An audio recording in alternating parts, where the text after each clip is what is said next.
अस्सलामुअलैकुम। कैसे हो आप लोग? उम्मीद करता हूँ आप लोग सब खैरियत से होंगे। वीडियो को लाइक करें और चैनल को सब्सक्राइब करें, बेल आइकन जरूर दबाएं ताकि मेरा लेटेस्ट वीडियो सबसे पहले आप तक पहुंच सके। अल्लाह के रसूल अलैहिस्सलातु व तस्लीम के फरमान का मफ़हूम है कि बनी इसराइल में एक कौम थी, उनमें एक बहुत बड़ा इबादत गुजार आबिद शख्स था। उसका नाम बलअम बताया गया है और वो इतना इबादत गुजार, परहेजगार और मुत्तकी था कि अल्लाह ने उसको इस्म आज़म सिखाया था। इस्म आज़म के मुतालिक बहुत सारे अक़वाल हैं, लेकिन इस्म आज़म के मुतालिक कुछ बातें जो हमारे इल्म में हैं, एक तालिब इल्म की हैसियत से, वो ये है कि इस्म आज़म अल्लाह का वो नाम है जिसको फरिश्ते पढ़ते हैं तो पलक के झपकते वो अपने मकाम पर, आसमानों पर पहुंच जाते हैं, और जब पढ़ते हैं तो पलक के झपकते वो अल्लाह जहाँ भेजना चाहते हैं वहाँ ज़मीन पर आ जाते हैं। इस्म आज़म वो है कि अगर वो मुर्दे पे पढ़ा जाए तो मुर्दा जिंदा हो जाए। इस्म आज़म वो है कि जिसको पढ़कर अगर जिंदे को घूर दिया जाए तो वो मर जाए। इस्म आज़म वो है कि उसको पढ़कर जो दुआ की जाए अल्लाह तबारक व तआला उसको कबूल फरमाता है, रद्द नहीं फरमाता। बड़ी बरकतें इस्म आज़म शरीफ की।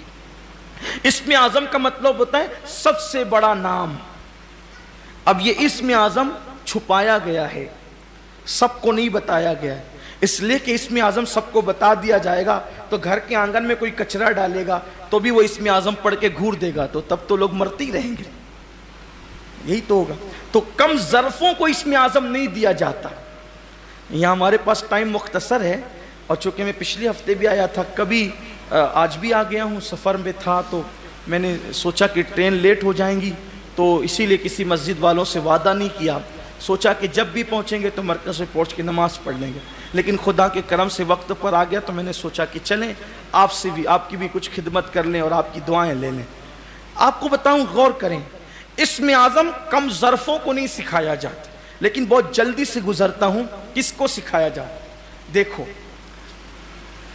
पहली बात तो अगर सबको इस्म आज़म बता दिया जाए तो लोग उसी से पैसे कमाने लगेंगे। मुझे तो इस्म आज़म आता है, बोलो बोलो किसको किसको बच्चे नहीं, अभी दुआ करता हूँ, बोलो बताओ किसके पास रोज़ी नहीं है। ये सब छड़ी मंतर जादू में जिनको खुदा का पता मिल जाता है वो ऐसे चुप होते हैं कि किसी से बोलते ही नहीं, ऐसे बहरे होते हैं कि किसी की सुनते ही नहीं। इसलिए कि जो यार को सुनने की लज्जत पाले फिर वो किसी को सुनने की तरफ तवज्जो ही नहीं देता। जो यार के जलवे में गुम हो जाए फिर वो किसी और की तरफ तवज्जो ही नहीं देता। ये सब भंकसबाजियां जो होती ना, हम ये हैं और हम वो हैं और हमें तरीकत की मंजिल मिल गई और हमें मार्फत की मंजिल मिल गई और हम यहां तक पहुंच गए। अरे जो पहुंचता है वो तो बीवी को भी नहीं बताता है कि मैं पहुंचा कहां तक। ये असल बात है। इसलिए कि जो घड़ा भरा हुआ होगा उससे कभी आवाज नहीं आएगी, जो आधा खाली होगा आधा भरा वो गुड़गुड़ करता रहता है। अब पता चला जो खूब बोलते हैं ना, कभी गौसुल आजम दस्तगीर से आपने नहीं सुना हम कहां तक पहुंचे, लेकिन पहुंचे वहां जहां किसी का तसव्वुर नहीं जा सकता। तो इस्म आजम बहुत आला ज़र्फ लोगों को जो अल्लाह का राज वाकई उठा सके, जो बेचारे होटल के पच्चरों का राज ना संभाल सकें वो यार का राज कहाँ संभाल सके। एक मरतबा एक बहुत बड़े मौलाना साहब, बड़े मुफस्सिर आलिम फाजिल बन गए, उनको तलाश थी इस्म आज़म की। उनका नाम था इब्ने हसन राजी। इब्ने हसन राजी वो चले एक अल्लाह के बहुत बड़े बरगजीदा बंदे के पास। किसके पास गए? इब्ने हसन राजी किसके पास गए? वो सीधा गए सुल्तानुल आरिफीन हज़रत बायज़ीद बुस्तामी के पास। हज़रत, सुना है कि आपको इस्म आज़म आता है, मुझे ज़रा सिखा दो। सलाम का जवाब दिया, कोई तवज्जो नहीं थी। 1 साल तक इब्ने हसन राजी बायज़ीद बुस्तामी की खिदमत में रहे, खूब खिदमत की। एक दिन का सरकार इतनी खिदमत की है कुछ सिला नहीं मांगता, इस्म आज़म बता दे, इस्म आज़म बता दे। फरमाया बताएंगे, एक काम करो, यहाँ से फुस्ताइया एक शहर है, वहाँ मेरा फुला दोस्त रहता है और ये मैंने उसके लिए तोहफा दिया है, ये तोहफा उस तक पहुँचा दो। वो तोहफा क्या था? एक तश्त था, اور اس میں ایک رومال ایسے اوپر ڈھکا ہوا تھا، پنجرے کی طرح رومال ڈھکا ہوا تھا، اور تھا تشت، لے جا میرے دوست کو پہنچا دے۔ یہ سوچا کہ تشت اور رومال، آخر اس میں تحفہ کیا ہے، گفٹ کیا ہے؟ فستائیہ تک ایک شہر سے دوسرے شہر پہنچانا ہے، حضرت بایزید نے بھیجا ہے، تو کیا کروں؟ لیکن یہ امانت دار نہیں تھا، عالم بڑا بن گیا تھا، فاضل بن گیا تھا، مفسر بن گیا تھا، محدث بن گیا تھا، لیکن ظرف نہیں تھا۔ دیکھو ڈگریاں ہونا اپنی جگہ ہے اور ظرف ہونا اپنی جگہ ہے، اسی لیے کبھی کبھی وہ ان پڑھوں کو سینوں میں علم ڈال کر ولایت کی ڈگری دے دیتا ہے، کیونکہ ظرف والا ہوتا ہے تو یوں سکھا دیتا ہے، اور جن کے ظرف والا نہیں ہوتے تو ساری زندگی پڑھنے پڑھانے میں گزر جاتی ہے، لیکن کچھ ملتا نہیں، خالی آئے تھے خالی۔ یہ کیفیت ہوتی ہے، جیسے کہ علماء باطل کو آپ دیکھ لیں، ساری زندگی مدرسوں میں حدیث پڑھاتے ہیں، لیکن بیچارے زندگی بھر یہی نہ سمجھ سکے کہ جس کی حدیث پڑھا رہے اس رسول کی شان کیا ہے، آخری دم تک بھی یہی کہتے ہیں کہ وہ تو ہماری طرح ہے۔ کیا لے گئے؟ کیا ملا زندگی بھر حدیث پڑھنے کا؟ جس حدیث والے کو سمجھائی نہیں، کیا ملا؟ یہ ہوتا ہے، سب زندگی پڑھنے میں گزار دی، حضور کی شان ہی نہ سمجھ سکے تو کیا ہے؟ کچھ نہیں ہے، اور بیچارہ کچھ پڑھتا ہی نہیں اور حضور کی شان ایسے ہی جانتا ہے جیسے اللہ تعالیٰ نے بیان فرمائی ہے، تو پھر وہ وہاں پہنچتا ہے جہاں وہ نہیں پہنچتا۔ تو ظرف والا ہونا چاہیے، تو ظرف والا نہیں تھا، پڑھا لکھا بہت تھا، سوچا کہ حضرت تو دیکھ نہیں رہے نا بایزید بستامی، ذرا چیک تو کروں کہ ہے کیا، ذرا چیک کروں ہے کیا۔ جیسی رومال اٹھایا، اندر چوہا تھا، نکل کے بھاگا، چوہا تھا وہ نکل کے بھاگا۔ اب اس کی تو پول کھلی، کیونکہ اب وہاں لے جانا ہے تحفہ تو ہے ہی نہیں، اور اس کو غصہ بھی آیا، پلیٹ پھینکی، یہ کیا مذاق ہے میرے ساتھ، چوہا بھی کوئی تحفے میں بھیجتا ہے؟ واپس آگے کہا حضرت غضب ہو گیا، کہا کیا ہوا، اتنی جلدی پہنچا دیا تحفہ؟ کہا میں پلیٹ اور وہ سب پھینک کر آئے۔ کہا کیوں پھینکا؟ کہا رستے میں میں نے دیکھا، چیک کیا تو اس میں چوہا تھا، چوہا بھی تحفے میں بھیجا جاتا ہے؟ کہا تحفہ بھیجنا ہی نہیں تھا، تجھے چیک کرنا تھا، اس لیے کہ جو چوہے کا راز نہیں چھپا سکتا وہ قدرت کا راز کیا چھپا سکتا؟ اس کو میں اسم اعظم سکھاؤں، اسم اعظم اس کو سکھاؤں جو میرے راز کو نہیں چھپا سکتا، وہ اللہ کے راز کو، جا یہاں سے، تو اس کے قابل نہیں ہے۔ اور علم کتنا ہو جس کے پاس اسم اعظم ہو۔ ایک مرید کو پتا چلا کہ میرے پیر صاحب کے پاس اسم اعظم۔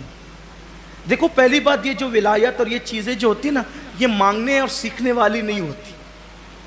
جب بندہ اس قابل ہوتا ہے تو قدرت اس کے سینے میں ایسے انڈیل دیتی ہے، جو اس قدرت جانتی ہے کون کس قابل ہے، اس لیے وہ جو جس قابل ہوتا ہے اس کو عطا کر دیتی۔ تو مرید کو پتا چلا کہ میرے پیر کے پاس اسم اعظم ہے، آیا، سرکار اسم اعظم سکھا دیجیے۔ پیر صاحب نے کہا سکھا دیں گے بیٹا، سکھا دیں گے، لیکن ایک شرط ہے۔ کیا شرط ہے؟ کہا صبح سے لے کے شام تک جاؤ بازار میں بیٹھو، شام کو آنا، پھر دیکھیں گے کرنا کیا ہے۔ یہ گیا، صبح سے شام تک مارکیٹ میں بیٹھا، وہاں تو چیٹنگ بازیاں تھی، یہ اس کا چھین کے کھا رہا ہے، یہ جھوٹ بول رہا ہے، وہ دھوکہ دے رہا ہے، وہ فریب کر رہا ہے، وہ اس کو مار رہا ہے، وہ اس کو پیٹ رہا ہے، یہ بار بار اپنے ہاتھ پہ ہاتھ مارتا۔ پیر صاحب نے بہت غلط کیا، پیر صاحب نے بہت غلط کیا، اور اپنا کہتا اگر وہ مجھے اسم اعظم صبح کو سکھا دیتے، اس کو نپٹتا، اس کو نپٹتا، اس کو، یعنی یہی سب وہ سوچتا رہا۔ لیکن جب شام کا وقت قریب آیا تو اس کے صبر کا پیمانہ لبریز ہو گیا، اور اس نے پیر صاحب پر غصے میں وہ آیا کہ کیوں نہیں سکھایا۔ اس نے کون سا منظر دیکھا تھا؟ منظر یہ دیکھا تھا، ایک بڈھا 80 سال سے بھی زیادہ عمر کا، جس کا پورا وجود کانپتا تھا، اس نے کندھے پہ لکڑیوں کا گٹھا اٹھا رکھا ہے، اور کانپتے ہاتھوں سے وہ زمین پہ لکڑی کا گٹھا ڈالتا ہے۔ ایسے میں بادشاہ کے سپاہی آتے ہیں اور اس کو ایک چابک مارتے ہیں، او بڈھے اٹھا، لکڑی اٹھا اور چل ہمارے گھر پہنچا۔ جی جی سرکار ابھی پہنچاتا ہوں۔ اس نے اٹھایا لکڑی اور کانپتے ہوئے کندھے پہ رکھا، سون پیسے نہیں دیں گے؟ جی سرکار جیسے آپ کی مرضی۔ اب یہ تو غصے میں لال پیلا، 80 साल से ज्यादा उम्र का ऐसा बूढ़ा जिसका पूरा वजूद कांपता है। अरे मेरे पीर ने तो बहुत बड़ी गलती की, इसमें आजम नहीं बताया। कम से कम नहीं उन सबको छोड़ देता तो इन बदबख्तों से जरूर बदला लेता। कितना जुल्म कर रहे हैं एक बूढ़े पर, किस कदर उसको सता रहे हैं, उसके अंदर चलने की ताकत नहीं। अभी वो लेकर चला ही था, फिर पैर पे चाबुक पड़ा, जल्दी चल, हमें ताकीद गवारा नहीं है। जी सरकार अभी चलता हूं। वो अपनी ताकत से बढ़ता रहा। उस वक्त उसने सोचा कि अगर आज शाम मेरे पीर ने मुझे इसमें आजम बताया, पहले इसमें आजम पढ़ के इन सिपाहियों के लिए बद्दुआ करूंगा। आया लाल पीला गुस्से में, सरकार आपने बहुत गलत किया, मुझे आपने इसमें आजम नहीं सिखाया। कहा बेटा क्या हुआ, मसला क्या है? कहा कि सुबह से शाम तक बैठा, बाजार मार्केट में जुल्म चिटिंग बाजी हो रही है, और ये तो छोटी मोटी थी जो मैं बर्दाश्त न कर सका, बड़ी वो जो शाम का मामला था। क्या था बेटा? सब पूरा वाकया बताया। पीर साहब हंसने लगे।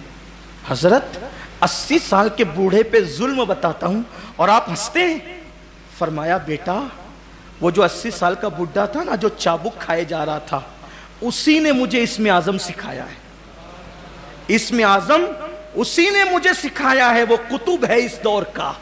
तो कहा हजरत जब उसको चाबुक पढ़ते हैं तो मैं इतनी हमदर्दी करता हूं कि इसमें आजम पढ़ के उन सिपाहियों के लिए बद्दुआ कर दूं, वो खुद क्यों उनके लिए बद्दुआ नहीं करता और जी सरकार कहता है? तो तब पीर ने फरमाया बेटा जब सब्र का ये मादा सीने में पैदा होता है तब अल्लाह ताला लोगों को इसमें आजम अता फरमाता है।